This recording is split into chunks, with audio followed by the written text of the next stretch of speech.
Salut à tous, la team AOL, Thomas M Show pour Lyon Fan TV. Très heureux les gars de vous retrouver pour une nouvelle vidéo en ce lundi 8 mai, fête importante en France puisque nous fêtons la fin de la guerre tout simplement, 8 mai 1945 avec la victoire des Alliés. Ça c'est une très belle date en France, c'est jour férié et je me trouve les amis sur le quai Saint-Antoine et en face vous voyez il y a Fourvière, il y a même le palais de justice juste derrière moi, Saint-Georges, etc. On est en plein centre de Lyon. J'essaye de temps en temps quand je le peux de vous faire des vidéos comme ça en extérieur parce que je sais que c'est quelque chose qui vous plaît pour ceux qui n'habitent pas à Lyon, qui sont lyonnais mais qui habitent très loin. Voilà, c'est une très belle ville Lyon comme vous pouvez voir. Vraiment, bon, il y aura un petit peu de bruit, ça je vous préviens à chaque fois, mais voilà, c'est pas grave. N'hésitez pas, pour ceux qui ne sont pas abonnés les amis, abonnez-vous à cette chaîne, c'est très important, on est bientôt aux 16 000 abonnés, ce qui est absolument colossal et merci à vous de votre fidélité. Mettez aussi un like sur cette vidéo pour le référencement. Merci à tous d'avance. Vous êtes sur la vidéo des 5 choses qu'il fallait retenir de ce match, les 5 choses que nous avons apprises de ce match stratosphérique d'hier. Je pense que difficilement on peut s'en remettre. Et bien sûr, on a débriefé l'actualité, notamment le fait que Jean-Michel Aulas ait quitté l'Olympique lyonnais. Et ça, c'était une vraie actualité. Mais il y a d'autres actualités, notamment cette vidéo des 5 choses que nous avons retenues de ce match. C'est que première chose que nous avons retenue, c'est que l'OL a sorti un match de légende. Oui, l'Olympique lyonnais a sorti hier un match de légende à mettre au Panthéon des grandes rencontres que nous avons vécues à l'OL, et notamment ce 5-5 contre l'Olympique de Marseille, ces victoires aussi au Vélodrome, ces victoires de prestige aussi en Ligue des Champions. On a eu quelques belles victoires en championnat, mais celle-ci fait partie franchement d'une des plus belles victoires de l'Olympique lyonnais, tant par le scénario que par les buts qui étaient absolument incroyables. Franchement, de mémoire, il faut attendre vraiment un match comme ça tous les 3-4 ans. Et autant d'émotions, je dirais que je l'avais vécu, je pense, lors du Final 8 contre Manchester City, cette victoire qui nous qualifiait. Donc franchement, chapeau à l'OL de nous avoir sorti un match comme ça de légende. C'est vrai que l'OL ne nous inspire plus par ses titres, ne nous inspire plus par ses ambitions en termes de classement dans le championnat. Mais par contre, nous vivons en tant que supporters au travers de certains matchs de légende. Et on peut se targuer quand même de les avoir vécus. Et je pense que ce ne seront pas les derniers parce que ce sont des véritables matchs de punk. Hier, j'ai vraiment comparé notre équipe à une équipe de punk. Ce sont des artistes, ce sont des marginaux qui sont dans notre équipe. Ils peuvent sortir des prestations de très haut niveau. Quand ils veulent, ils peuvent. Et vraiment, on ne peut pas prédire ce qu'il va se passer avec cette équipe dans un sens comme dans l'autre.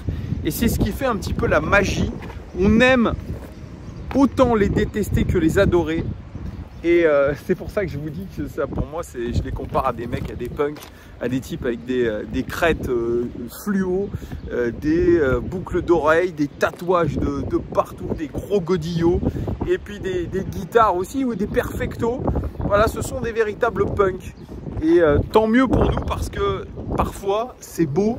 Et hier, c'était un match absolument mémorable, et je pense que on s'en souviendra très longtemps de ce match-là. Et ceux qui étaient présents au stade, je pense que vous avez dû vivre un énorme moment. Deuxième chose que nous avons apprise de ce match, c'est que Lacazette est stratosphérique, 24 buts en championnat, meilleur buteur. Je crois que Kylian Mbappé peut-être est passé devant, je ne sais pas, vous me direz en commentaire, mais en tout cas, quelle saison exceptionnelle d'Alexandre Lacazette qui plante hier un quadruplé. Et ce que je n'ai pas dit et que j'aurais dû faire remarquer, c'est qu'il a marqué quand même un penalty dans le temps additionnel, un penalty qui nous donnait la victoire. Ça, c'est du mental. C'est le signe d'un grand joueur. d'un joueur qui n'est pas venu là pour trier les haricots, un joueur qui est revenu du championnat d'Angleterre, d'un club aujourd'hui qui se bat avec Manchester City pour le titre de champion. Il a passé 5 ans en Angleterre et ces 5 ans ont été bonifiés. Il est revenu avec une ambition, il est revenu avec l'envie. Quel joueur! Quel joueur, parce que sans lui et sans Anthony Lopez, je pense très sincèrement les Gones qu'on aurait joué quasiment le maintien et c'est pas exagéré de dire ça, tant ce joueur est au niveau, ce joueur vraiment est incroyable et on rappelle quand même qu'il a raté 2 ou 3 matchs à cause d'une blessure. Il est absolument exceptionnel, Alexandre Lacazette, merci vraiment à lui, c'est un capitaine exemplaire. Je l'ai critiqué, oui, à un moment de la saison, c'est vrai. Je ne retire rien de ce que j'ai dit, mais il m'a fait mentir et tant mieux. Il m'a fait mentir. Quel joueur! Quel joueur! Et on espère qu'il sera appelé en équipe de France par Didier Deschamps. Ce serait que mérité. S'il ne l'était pas, ça serait une injustice. Donc on espère qu'il y sera. On y croit dur comme fer. Je pense que Didier Deschamps doit mettre de côté les inimitiés. Mettre le poing dans la poche et privilégier l'intérêt de l'équipe de France à un intérêt égocentrique. Voilà ce que je voulais vous dire. Troisième chose que nous avons apprise de ce match, c'est que Barcola, Bradley Barcola, le tube de l'été 2023. C'est de l'année 2023. C'est le tube de l'année 2023. Lui aussi, il est exceptionnel. 3 passes décisives hier. Un garçon qui est en train de prendre une confiance stratosphérique. Un garçon qui a des qualités que peu ont. Ses qualités de vitesse, ses qualités de prise de profondeur, ses qualités de buteur, ses qualités de passeur comme on l'a vu hier. C'est pas seulement un buteur, c'est un passeur. C'est un garçon qui est capable de faire des différences en 1 contre 1. Il est difficile à marquer parce qu'il est imprévisible. Je dirais qu'il est encore plus dangereux quand il est lancé. Sa vitesse, sa capacité à dribbler, sa capacité, comme je vous l'ai dit, à passer. Et puis surtout cette force mentale. Parce qu'il a du mental, le garçon. Hier, il a fallu qu'il se sorte de sa torpeur. C'est lui qui donne le premier ballon de but à Alex Lacazette, qui déclenche un petit peu les hostilités. Et oui, moi je l'ai critiqué aussi, ça c'est vrai. Il y en a beaucoup qui me le font remarquer dans les lives, qui me font le remarquer dans les commentaires. Oui, je l'ai critiqué, à juste titre. Je me suis planté, je suis en train de me planter, mais tant mieux, j'aime bien me planter. Ça veut dire que l'OL performe quand je me plante. Et franchement, il a un bel avenir ce garçon. Et il y a eu un vrai choix qui a été décisif de la part de nos dirigeants. Peut-être aussi de la part de Laurent Blanc, écarter Toko Ekambi, le prêter du côté de Rennes pour permettre l'éclosion de Bradley Barcola. Ça a été peut-être l'une des meilleures idées que le board lyonnais ait eu, que les dirigeants lyonnais aient eu, parce que pour l'instant, il est en train de rendre cette confiance. Il est en train de la rendre sur le terrain. Même pour lui, c'est très bien parce qu'il aurait végété dans le championnat suisse, peut-être pour une place d'ailleurs de relégation dans le championnat suisse. Et là, il se retrouve à jouer, c'est vrai, une 5e place avec l'Olympique Lyonnais, mais surtout acquérir une énorme expérience et essayer de se révéler. Donc c'est un très bon choix de sa part et de la part du board lyonnais. 4e chose que nous avons apprise de ce match, c'est que Johan Le Penant, c'est le symbole des carences de l'Olympique Lyonnais. Oui, parce que match de légende, parce que carence côté lyonnaise, notamment dans l'animation défensive. Et ces carences-là, le symbole en a été Johan Le Penant, qui a été l'auteur de 2 fautes individuelles absolument catastrophiques. Catastrophiques. Il est sorti complètement de son match, sorti aussi quasiment en pleurs. Il est le héros malheureux de ce match, peut-être le déclencheur de ce match de légende.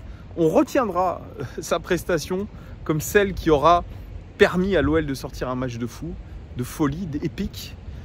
S'il n'y avait peut-être pas eu ces erreurs individuelles, il n'y aurait peut-être pas eu ce genre de match. Donc voilà, mais en tout cas, en mettant de côté ce match de légende,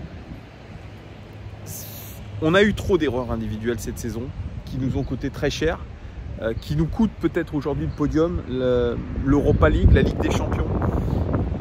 On ne peut pas aujourd'hui se permettre d'être à très haut niveau sans une constance, sans une concentration à toute épreuve, parce que ce sont des fautes de concentration, ce sont des jeunes joueurs, je suis d'accord.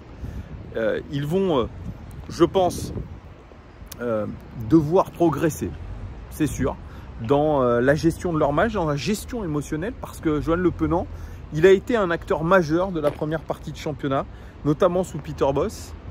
On a cru que vraiment il avait pris la dimension de son poste, finalement avec une aisance assez incroyable. Et on se disait, waouh, le mec il vient de Caen, il sort déjà des matchs de haut niveau en arrivant tout juste dans un club de Ligue 1. Et puis c'est le dur apprentissage du très haut niveau avec une saison qui est très difficile. Et Johan Le Penant, eh bien, il a eu 2 trous d'air énormes. Ça va lui permettre de progresser, je l'espère, de passer peut-être un cap. Et c'est ce qu'on va lui demander à Johan Le Penant. Et il ne doit pas avoir à rougir de sa performance, parce que c'est un garçon, je pense, qui est intègre. C'est un garçon qui est travailleur, c'est un garçon qui a de l'ambition. C'est un garçon discret, mais il va falloir muscler son jeu. Comme le disait une certaine époque Aimé Jacquet, muscle ton jeu Robert. Et bien là, ça va être muscle ton jeu Johan, parce que tu ne pourras pas aller au-devant de toutes les difficultés sans muscler ton jeu et mettre de la personnalité.